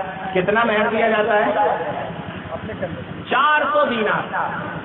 آج لوگ کیا کہتے ہیں؟ نکاح میں خوب خرچہ، شادی میں خوب خرچہ کریں گے، بینڈ باجا، باراتیں، کھانا پینا، شور ہنگامہ، ویڈیوگرافی، فلم، شادی کے اندر ساری رسمیں کریں گے، اور جب نکاح کا وقت آئے گا تو کہیں گے شرعی مہر مانگ دو۔ کسی نے ان کو بتا دیا کہ شرعی مہر ہوتا ہے، کسی نے کہا کہ شرعی مہر مانگ دو۔ بھئی یہ شرعی مہر کون سا ہوتا ہے؟ 62 روپے۔ کتنا؟ تمہیں کس نے بتایا کہ نبی 62 روپے کا مہر بنوایا کرتے؟ 5 لاکھ کی ڈیمانڈ کرتے ہو لڑکی والوں سے، گاڑی کی ڈیمانڈ کرتے ہو لڑکی والوں سے، VIP ہمارے مہمان آئیں گے، اچھے ہوٹل میں ٹھہرانا، بہترین کھانا دینا، بہترین ناشتہ دینا، انتظام اچھا ہونا چاہیے، میرے کسی باراتی کو پریشانی نہیں ہونا چاہیے، یہ ساری ڈیمانڈیں ان سے کرتے ہو، اور بعد میں جب مہر کا ٹائم آتا ہے تو کہتے ہو شرعی مہر مانگ دو۔ کہا کتنا ہے شرعی مہر؟ 62 روپے۔ یہاں دیکھو اللہ کے نبی کتنا مہر بنوا رہے ہیں، 62 روپے۔ میرے نبی نے کبھی مہر نہیں بنوایا، نبی نے کبھی مہر نہیں دیا اپنی بیوی کو 62 روپے کا۔ 400 دینار، 400 دینار، 400 دینار ام حبیبہ کو مہر کے دے دیے گئے، اور اس کے بعد ام حبیبہ کو مدینہ بھیجنے کی تیاری کی جانے لگی۔ یہ حبشہ کے اندر ہے، بادشاہ نے ہی نکاح پڑھایا، بادشاہ نے ہی 400 دینار ادا کر دیے، اور بادشاہ نے ہی نبی کی طرف سے ولیمہ بھی کر دیا، اور ام حبیبہ کو اب مدینہ بھیجنے کی تیاری کی جانے لگی۔ صبح کا وقت ہے، یہ ابھی یہاں سے مدینہ جانے والی ہیں، ابھی یہ مدینہ کے لیے نکلنے والی ہیں، صبح کا وقت ہے۔ ام حبیبہ کہتی ہیں میں اپنے گھر اپنے کمرے کے اندر بیٹھی ہوئی تھی، وہی خادمہ، وہی لونڈی، وہی باندھی جو بادشاہ کی خدمت کیا کرتی تھی میرے پاس میں آئی، اور اس کے پاس میں کپڑا وہی کپڑا تھا جو کپڑا میں نے اس کو دیا تھا، اور وہ میرے پاس میں آئی اور آ کر کہنے لگی ام حبیبہ یہ اپنا سامان سارا لے لو، اس کے اندر تمہارا ہار بھی ہے، تمہاری انگوٹھیاں بھی ہیں، تمہاری بالیاں بھی ہیں، اور یہ جو 400 دینار جو تمہیں مہر ملا تھا، اور اس میں سے 50 دینار جو تم نے مجھے دے دیے تھے، وہ 50 دینار بھی اس کے اندر شامل ہیں۔ ام حبیبہ کہنے لگی میں نے تو تمہیں خوشی میں دیے تھے، یہ ساری چیزیں تم مجھے واپس کیوں کر رہی ہو؟ تو جواب دیتی ہے کہ بادشاہ نے مجھے تمہاری چیزیں لینے سے منع کر دیا ہے۔ بادشاہ نے کہا دوسرے ملک کی ہیں، تم اتنی سامان ان سے لے آئی، اتنی چیزیں تم ان سے لے آئی ہو، دوسرے ملک کی رہنے والی ہے، جاؤ واپس کر کے آؤ سارا سامان، ہماری مہمان ہے وہ، تم نے مہمان سے اتنی ساری چیزیں لے لی۔ وہ خاتمہ وہ غلام وہ باندھی کہنے لگی میں یہ سامان نہیں لے سکتی، بادشاہ نے مجھے منع کر دیا، یہ سارا سامان آپ اپنا واپس لے لو۔ ام حبیبہ کے چہرے کو جب اس خادمہ نے دیکھا تو ساتھ میں یہ بھی کہا لیکن تم اپنے دل کو چھوٹا نہ کرو، اللہ کے نبی جناب محمد رسول اللہ صلی اللہ علیہ وسلم کی بیوی سے دیکھو کیا کہہ رہی ہے، ام حبیبہ سے کیا کہہ رہی ہے، تم اپنے دل کو چھوٹا نہ کرو، بادشاہ نے یہ سارا سامان جو مجھ سے واپس کرا دیا ہے، اس کے بدلے میں بادشاہ نے اپنی طرف سے مجھے اتنا ہی سامان دے دیا ہے جتنا سامان تم نے مجھے دیا تھا، تمہارا سامان واپس کرنے کا حکم دیا، اور اتنا سامان بادشاہ نے مجھے اپنی طرف سے مجھے دے دیا ہے، اس لیے تم دل کو چھوٹا نہ کرو۔ ام حبیبہ خوش ہو گئی، کہا ٹھیک ہے میں جاتی ہوں۔ اب ام حبیبہ کے جب جانے کا وقت ہوا، مدینہ چلنے کا ٹائم ہوا، وہی خادمہ کہنے لگی اے ام حبیبہ میں آپ سے ایک بات کہنا چاہتی ہوں، یہ راز میں نے آج تک کسی کو نہ بتایا، یہ بات میں نے آج تک کسی کو نہ بتائی، میں تمہیں بتا رہی ہوں۔ کہا کیا بات ہے؟ کہا بات یہ ہے کہ جب مسلمان اس ملک کے اندر آئے میں نے ان لوگوں کو دیکھا، ان کی بات چیت کو دیکھا، ان کے رہنے سہنے کے طریقے کو دیکھا، ان کے دین کو دیکھا، ان کے دھرم کو دیکھا، میں سوچنے لگی کہ جس دھرم کے ماننے والے اتنے پیارے ہیں، جس دھرم کے ماننے والے اتنے اچھے ہیں، جس دھرم کے ماننے والوں کا اخلاق اتنا پیارا ہے وہ دھرم کتنا اچھا ہوگا، وہ دین کتنا اچھا ہوگا، وہ اسلام کتنا اچھا ہوگا، اس مذہب کے لانے والے، اس دین کے لانے والے، اس دھرم کے لانے والے نبی کتنے پیارے ہوں گے۔ میں نے تم لوگوں کے طور طریقے کو دیکھ کر، تمہارے عادت و اطوار کو دیکھ کر، تمہاری باتوں کو دیکھ کر، تمہارے اخلاق کو دیکھ کر میں نے بھی اسلام قبول کر لیا ہے، میں بھی مسلمان ہو چکی ہوں، میں نے بھی اسلام قبول کر لیا، میں بھی مسلمان ہو گئی ہوں، میں نے بھی اسلام قبول کر لیا۔ اے ام حبیبہ، آپ سے میری گزارش یہ ہے کہ جب تم اللہ کے نبی صلی اللہ علیہ وسلم کے پاس میں جاؤ تو نبی کو جب حبشہ کی ساری باتیں بتاؤ تو میرے بارے میں بھی بتانا اور یہ کہہ دینا کہ حبشہ کے اندر ایک کالی کلوٹی عورت ہے، حبشہ کے اندر بادشاہ کی ایک خادمہ ہے، بادشاہ کی ایک باندھی ایک لونڈی ہے، وہ بادشاہ کی خادمہ بادشاہ کی لونڈی ہے اور اس کے نصیب میں شاید ہے یا نہیں کہ وہ مدینے میں آ کر آپ سے ملاقات کر لے، آپ کا دیدار کر لے، اور وہ تو اپنے مالک کے پاس میں رہ رہی ہے لیکن اس نے اسلام قبول کر لیا ہے۔ اب وہ مالک اگر آزاد کر دیتا ہے تو میں ضرور مدینہ آؤں گی، اور اگر میرے مالک نے مجھے آزاد نہ کیا تو میری سب اسی ملک کے اندر نکل جائے گی۔ اے ام حبیبہ، تم نبی کے پاس میں جا رہی ہو، نبی کو میری بات بتانا اور نبی سے میرا سلام بھی کہہ دینا۔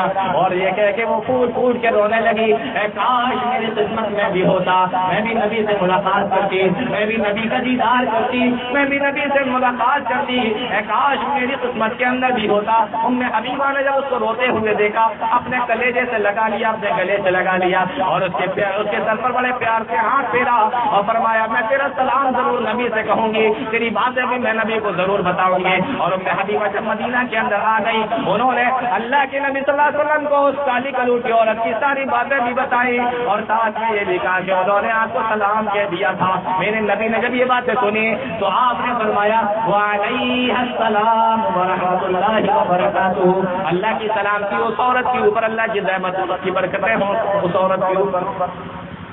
یہ تھی وہ عورتیں جو کامیاب ہونے والی، یہ تھے ان کے طور طریقے جو کامیاب ہونے والے، وہ مثالی عورتیں، وہ کامیاب عورتیں، وہ جنتی عورتیں جن کی نشانیاں اللہ کے نبی صلی اللہ علیہ وسلم نے بتائی، ان کا رہنے سہنے کا طریقہ یہ ہوتا تھا، عادت و اخلاق۔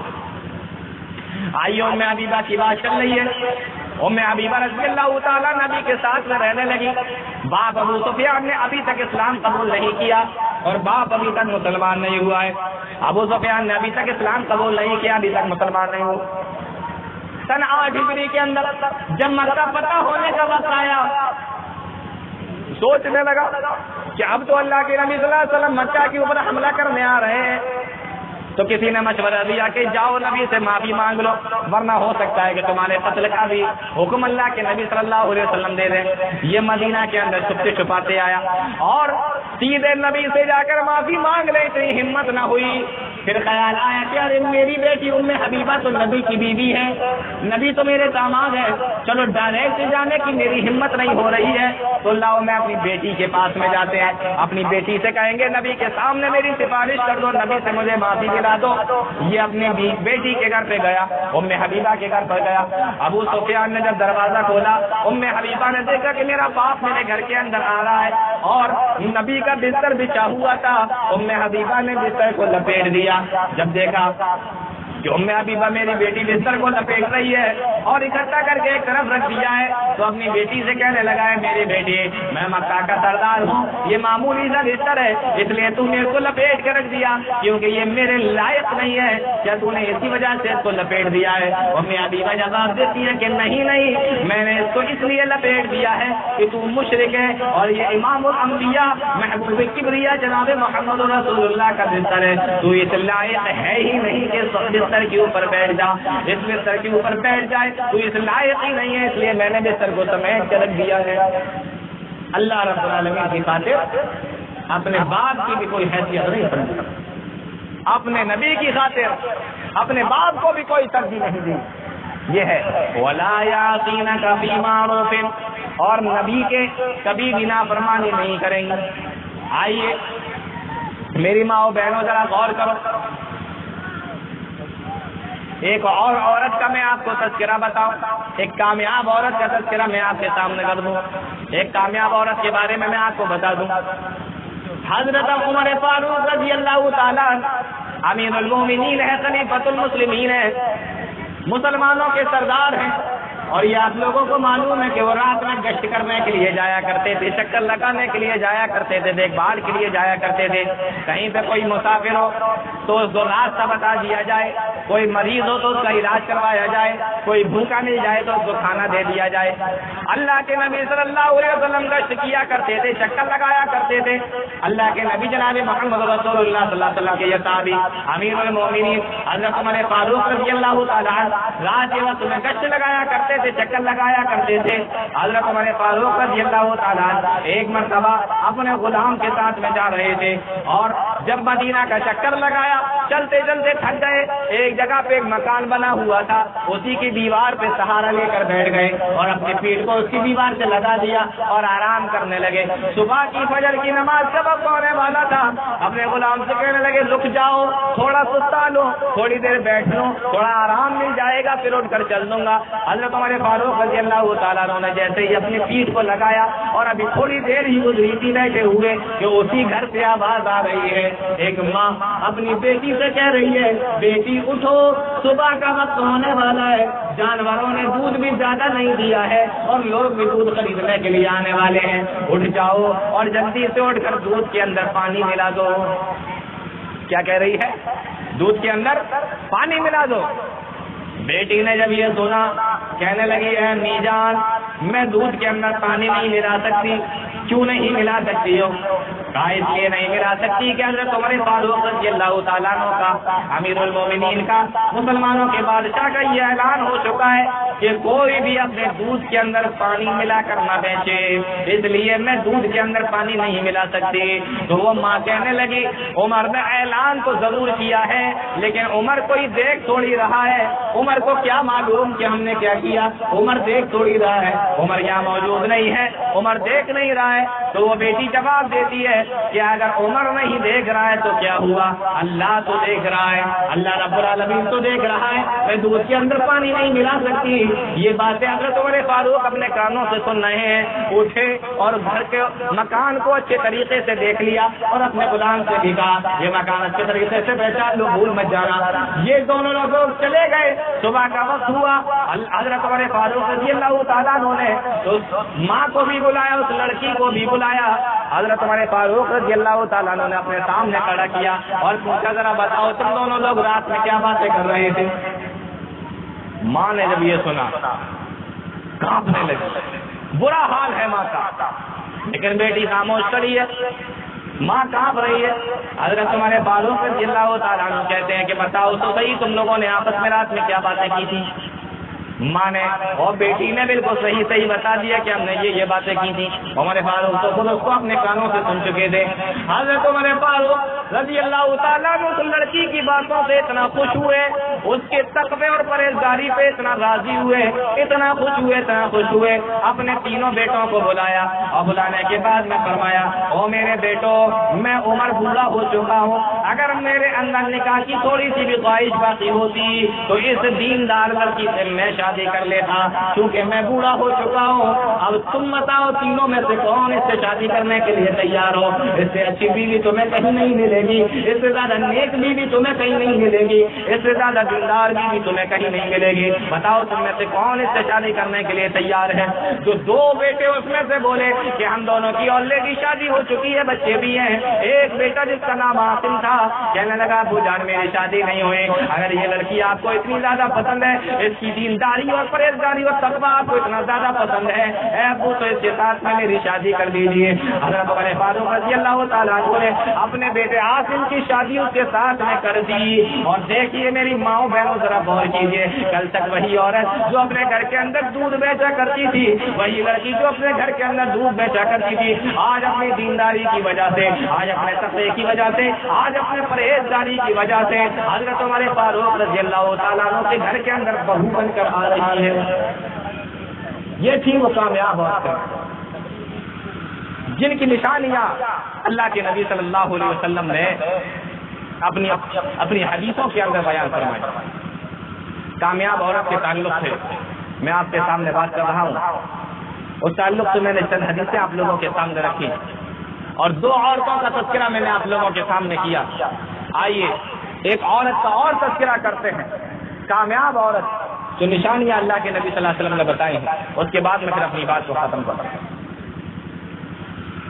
مکہ کے اندر اور عرب کے اندر یہ رواج تھا کہ اگر کسی کو اپنی بیوی کو طلاق دینا ہوتا تھا تو وہ اپنی بیوی سے یہ کہہ دیتا تھا کہ تو میری ماں کی طرح میرے اوپر حرام ہے، جس طریقے سے میری ماں کی پیٹھ میرے اوپر حرام ہے اسی طریقے سے تو میرے اوپر حرام ہے۔ اپنی بیوی سے یہ کہہ دیتا تھا۔ طلاق کا حکم ابھی نازل نہیں ہوا، ایک تابعی نے اپنی بیوی سے کہہ دیا کہ تو میرے اوپر میری ماں کی طرح حرام ہے، انت علیہ کظہر امی۔ بیوی پریشان ہو گئی، اللہ کے نبی صلی اللہ علیہ وسلم کے پاس میں دوڑتی ہوئی گئی، اے اللہ کے نبی میرے چھوٹے چھوٹے بچے ہیں، میں کہاں جاؤں گی، میں بھی بوڑھی ہو رہی ہوں، میں کہاں جاؤں گی؟ اے اللہ کے نبی میرے شوہر نے مجھے الگ کر دیا، مجھے طلاق دے دی اور مجھ سے یہ الفاظ کہہ دیے۔ اللہ کے نبی صلی اللہ علیہ وسلم حجرہ عائشہ کے اندر موجود تھے۔ حضرت عائشہ صدیقہ رضی اللہ تعالیٰ عنہ بیان فرماتی ہیں کہ وہ اللہ کے نبی صلی اللہ علیہ وسلم کے پاس میں آ کر چپکے چپکے سے باتیں کرنے لگی، دھیمے دھیمے باتیں کرنے لگی اور اللہ کے نبی صلی اللہ علیہ وسلم کو اپنی پریشانیاں بتا رہی ہے، اپنے بارے میں بتا رہی ہے۔ حضرت عائشہ کہتی ہے کہ میں نے بہت کان لگانے کی کوشش کی، ایک ہی حجرے کے اندر بیٹھے ہوئے تھے لیکن مجھے سنائی نہ دیا کہ وہ اور کیا بات کر رہی ہے۔ اللہ کے نبی برابر منع کرتے جا رہے ہیں اور کہتے جا رہے ہیں کہ ابھی میرے اوپر اس بارے میں کوئی حکم نازل نہیں ہوا، میں کچھ نہیں کر سکتا، میرے پاس میں کوئی حکم نہیں ہے، اللہ نے مجھے کوئی حکم نہیں دیا ہے۔ وہ عورت جب پریشان ہو گئی سوچنے لگی یہاں بات نہیں بنے گی، وہاں سے باہر نکلی، مسجد نبی کے اندر پہنچی اور اپنے سر کو اللہ کے سامنے رکھ دیا، اپنی پیشانی کو اللہ کے سامنے رکھ دیا اور رو رو کر دعا کرنے لگی، اے میرے پروردگار جب سارے دروازے بند ہو جاتے ہیں تو تیرا دروازہ نظر آتا ہے، تیرے دروازے کے علاوہ، تیرے در کے علاوہ، تیرے گھر کے علاوہ میں کہاں جاؤں گی؟ اے اللہ میں کس سے مانگوں گی؟ اے میرے پروردگار میرے پریشانی کو دور کر دے۔ وہ برابر دعا کرتی رہی۔ اللہ رب العالمین نے قرآن کریم کی آیت کریمہ نازل فرمائی اور حکم دیا، اے جبریل جاؤ میرے نبی کو جا کر بتا دو کہ اگر کوئی بھی آدمی اپنی بیوی سے یہ کہہ دے کہ تو میری ماں کی طرح میرے اوپر حرام ہے تو بیوی اس کے اوپر حرام نہیں ہوگی بلکہ اس کو سزا کے طور پہ 2 مہینے کے روزے رکھنا پڑیں گے، یا 60 مسکینوں کو کھانا کھلانا پڑے گا، یا غلام آزاد کرنا پڑے گا۔ اللہ کا قرآن لے کر جبرائیل امین آئے، قد سمع اللہ قول التي تجادلك في زوجها وتشتكي الى اللہ، اللہ سے شکایت کر رہی تھی، آپ سے جھگڑا کر رہی تھی، اللہ رب العالمین نے اس عورت کی بات کو سن لیا ہے اور آیت لے کر نازل بھیج دیا تھا جبرائیل امین کو۔ یہ آیت لے کر وہ آئے، حضرت عائشہ بیان فرماتی ہیں لوگوں اللہ کی قدرت دیکھو، اللہ کی طاقت دیکھو، میں حجرے کے اندر موجود تھی، میں کمرے کے اندر موجود تھی لیکن اس عورت کی باتوں کو سن نہ سکی وہ کیا کہہ رہی ہے، لیکن اللہ رب العالمین نے عرش پر بیٹھے 7 آسمان کے اوپر بیٹھے اس عورت کی بات کو سن لیا۔ یہ اللہ رب العالمین کی طاقت اور قدرت۔ وہی قولا بنت طالبہ جب بوڑھی ہو گئی، حضرت عمر فاروق رضی اللہ تعالیٰ عنہ کا دور ہے، بوڑھی ہو چکی ہیں، عمر فاروق رضی اللہ تعالیٰ عنہ کا دور ہے، آپ مسجد سے نماز پڑھا کے باہر نکل رہے تھے اور یہ وہاں سے آ رہی تھی، بوڑھی ہیں، انہوں نے دیکھا کہ عمر فاروق آ رہے ہیں، امیر المومنین آ رہے ہیں، روک لیا، سلام کلام ہوا اور اس کے بعد میں باتیں ہونے لگی، بڑی دیر تک عمر کو سمجھاتی رہا، بڑی دیر تک عمر کو سمجھاتی رہا۔ اب ان کے ساتھ میں جو لوگ تھے وہ وہیں کھڑے ہو گئے اور یہ برابر حضرت عمر فاروق کو سمجھاتی جا رہی ہیں، عمر فاروق ہاں ہاں ہاں کہتے جا رہے ہیں، ان کی باتوں کو سنتے جا رہے ہیں اور ہاں ہاں کہتے جا رہے ہیں۔ کافی دیر ہو گئی، جب وہ چلی گئی خولا بنت طالبہ تو عمر فاروق کے ساتھ میں جو لوگ تھے انہوں نے کہا، اے امیر المومنین آپ تو مسلمانوں کی بادشاہ ہیں، اس بڑھیا سے تھوڑی دیر باتیں کرتے اور اس کو ٹال دیتے، آپ تو برابر اس کی باتوں کو سنتے جا رہے تھے اور آپ اس کی باتوں پہ ہاں ہاں کہتے چلے جا رہے تھے، ارے یہ بڑھیا تھی، آپ اس کو ٹال دیتے، تھوڑی سی بات کرتے، مختصر سی بات کرتے۔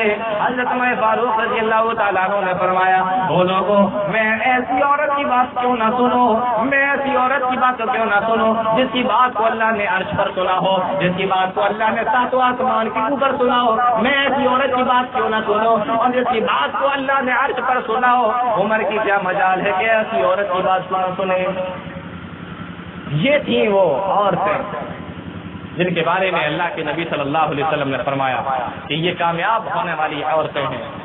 میری ماؤں بہنوں، اپنی زندگی کو سنوارو، اپنی زندگی کو ایسا بناؤ کہ جس کے بارے میں اللہ رب العالمین نے فرمایا